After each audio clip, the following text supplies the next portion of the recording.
Hey, I know you're not going to tell us exactly what the plan is once Nakobe gets back, but can you foresee, I guess philosophically, are you open to having all the linebackers play? And did you see enough from Nick that you think maybe there'll be a role for him once Nakobe does come back? Yeah, I think really, yeah, that's a great question. Really, at all the positions, yes, we do see roles for everybody, and that's kind of how we train our guys. You know, they all got to be ready, and there's so many different situations and so many different combinations of things that we can get to. That the more talent, the better. You know, the more decisions like that we got to make, the better it is for us. What to say about the adjustments made after the opening drive and then being able to shut them out in the second half? Yeah, I think our staff did a great job and our players did a great job. We communicated well on the sideline. We kind of figured out what we anticipated some of the things that they were doing in the first half, or excuse me, the first drive, and they hit us on a couple of third downs that we had some chances to get off the field. But we kind of just regrouped, we settled in, and we detailed some of the things that we want to do with some techniques and some calls. And then the players, they brought it to life. They brought it to life, and they did an outstanding job, and they stuck with it, and they played really well. Was having Slay shadow Cup briefly, was that something that was kind of on the fly, or was that the plan B going in? No, it was like I said, it was part of that feedback that we got through the game, and creating some matchups that we know that Coach McVay and those guys really try to get to, and so we talked about it, and we had some thoughts going into the game of what we would want to get to and when, and we had those conversations on the sideline quickly, and then doubled down at halftime with some of those thoughts. How was Bradley Roby able to catch up fast enough to play 25 snaps, and how did he play? Yeah, I think he played solid. It shows you kind of his veteran nature and his ability to play. He's played a lot of football in this league and played in the slot a lot in this league. And then his ability to learn our defense and, credit our coaches. Ronell Williams did a great job meeting with him extra, all week and trying to get all our guys up to speed. And all our guys are doing that, and so it just shows you that if you understand the system and what we're trying to get out of it, there's an opportunity for you to come in and play in this defense. Slay kind of mentioned he felt Cooper was getting hot, and he came to you and the staff and said, can we maybe simplify things a little bit? How much do you take in when a player comes to you in game like that? Obviously, I assume it's different, veteran, younger player, but how much do you take that into account? Yeah, we take everything into account, and I'm not. I wasn't aware of that quote, but I'm not. He did come to us, and we talked about the plan that we had and what we want to do matchup wise, and we kind of stuck with our calls and tweaked some of our techniques within the calls to help our guys with their matchups. Obviously, with Cup, we knew that there were going to be a prime target there, and then really even some of our disguise stuff and our front structure stuff to be able to get after the quarterback and show them some different presentations and get our coverages in places that we need to get to, and then. Slay's right. I think one of the big messages that all those guys, including the coaches and all the vets at halftime, were just, let's just do our stuff. Let's play our techniques. Let's win the leverages that we're asked to win. And if you do that, you got a chance. And that showed it. Our guys really took ownership of that. In Fletcher Cox's absence, how did you determine the defensive tackle rotation and specifically going with Milton in the role he did and keeping Jordan in the role he had? Yeah, those are kind of conversations that we have throughout the week. And we have them every week, to be honest with you, is because we want to bring guys in waves, and so that's an important conversation. And Coach Rocker does a great job with the interior guys, and Coach Washburn does an outstanding job with the edge guys.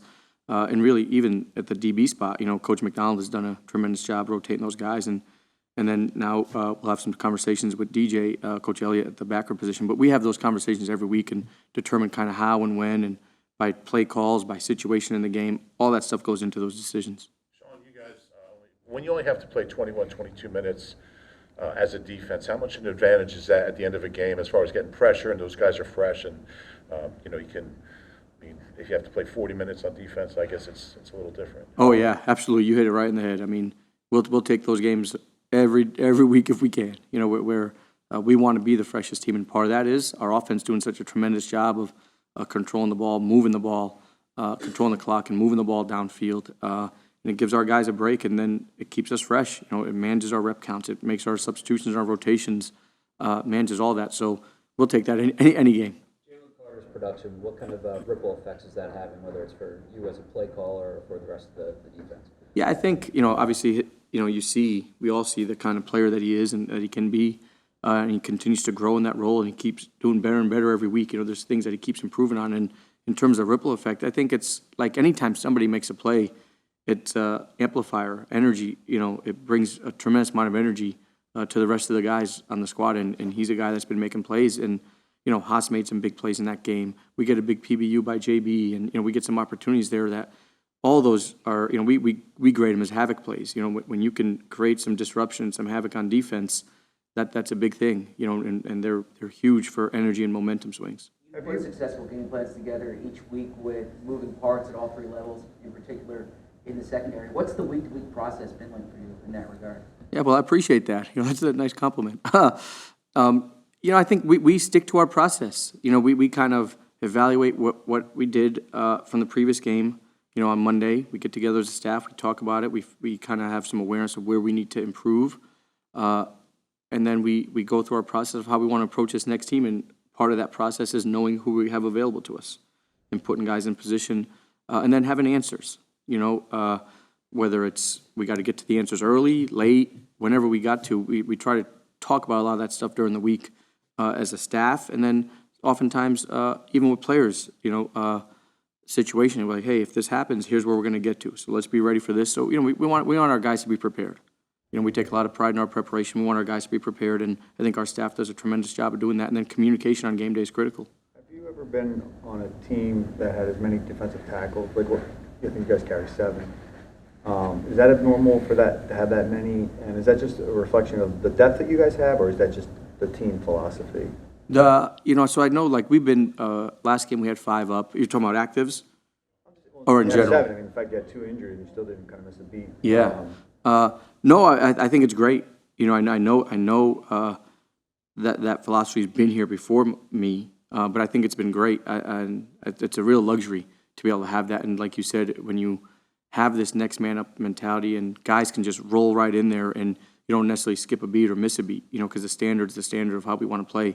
And that's really the standard at all levels of the defense. And I think we've been able to do that successfully. Our coaches, all of our guys have done a tremendous job, coaches and players, in terms of preparing each week like they're going to be ready to go get their opportunity. And so that's kind of the standard that we want to keep holding.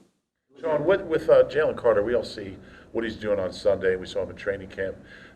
The things we don't see, meeting room, film study, what's impressed you or surprised you about what he's doing in this building?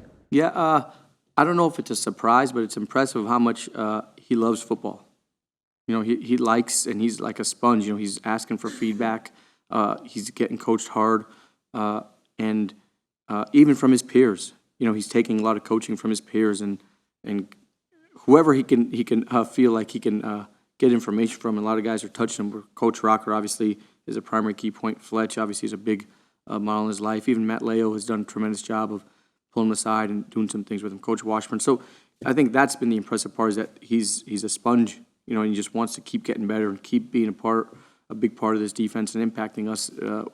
And he's doing a good job of taking that ownership. How does that manifest itself, the love of football? I mean, you said that he asked questions. Yeah, to be honest, that's a great question for him. Yeah, you know, I think you got to ask him that. You know, I mean, to me, it's with a lot of our guys, and we have a lot of guys that way that are really like sponges. You know, we have a high intellectual football team. We really pride ourselves on our football IQ, and the guys are really working at it, and they're working at getting better with it. And wherever each individual's drive comes from to do that, that's up to the individual. You know, for us, we're just so appreciative that we have a room full of guys that way. You mentioned Haas. What do you think of Hassan's ability to get home on 3rd and 4th down to essentially ice the game there? What did I think of it? Oh, it was awesome. Yeah. Yeah, no, I'm with you, man. That was awesome. We talk about with our guys, and we've talked about for a few weeks now, is having this closer's mindset. You know, we want the rock in our hand, and we want that responsibility, and we want to own that responsibility, and we know what comes with that responsibility. You know, and that's part of our standard, and he did a great job in that situation. And then we got to remember, right? He was the one who made the big play, but there's a lot of the layers of that defense that helped him make that play.